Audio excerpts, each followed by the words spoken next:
And welcome back to Face the Nation.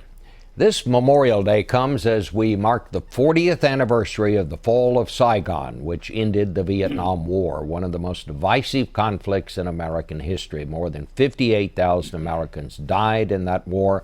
Some 2,000 are still missing. Many reporters also died there, and our friends at the museum here in Washington have just opened an exhibit on the role the press played in reporting the war.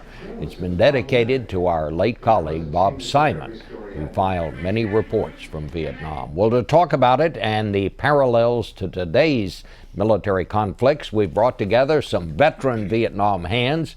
Peter Arnett, who won a Pulitzer for his reporting there for the Associated Press. His new book is Saigon Has Fallen. Photographer David Hume Kennerly also won a Pulitzer for photography while working there for United Press International. Laura Palmer was 22 when she went to Vietnam. She was there for the fall of Saigon. And our own Bill Plante filed many reports for CBS News from there as well. And then there was this young reporter who went there for the Fort Worth Star-Telegram in 1965. He seems not to have aged at all. Welcome to all of you. I'm struck by, when we think about the length of this war, I went there in 1965. Peter, you were there before. I met you in Saigon. And then, David, by the time you got there, it was a totally different war. Peter, tell me about how the war changed as the years went by. Well, the earlier period when I arrived there in '62 was the Kennedy administration war. It was an advisors' war, and it was conducted basically secretly. Mm-hmm. We made increasing observations of American military direct involvement with helicopter attacks and aerial bombardments, and we felt it was our job to start reporting on this direct American involvement because there were casualties being taken in the battlefield that was said by the administration to be accidental casualties. But it was a very different conflict in 1965, of course, when American troops began coming in large numbers, and you actually arrived with them.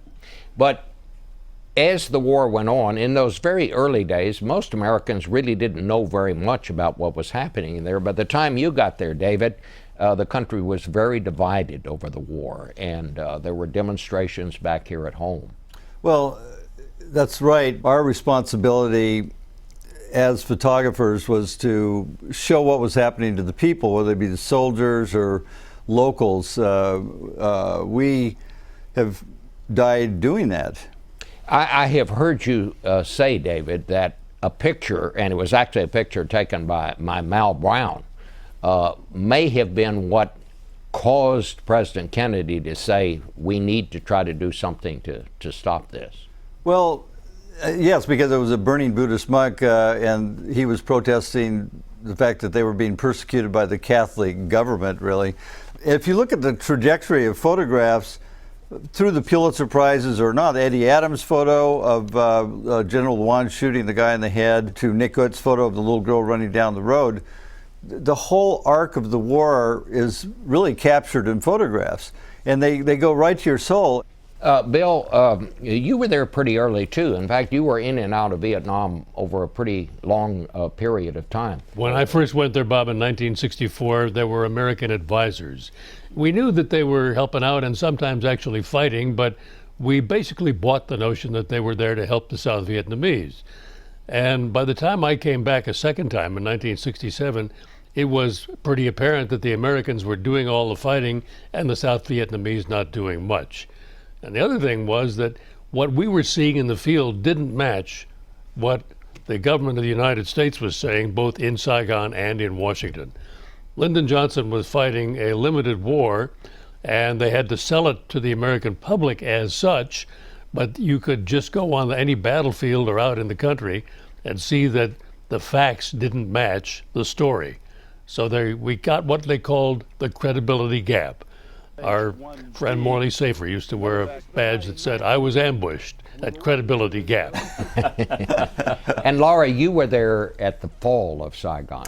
I was there from 72 to 74, and then I returned in April of 75, and I left on the choppers on the last day, April 29th.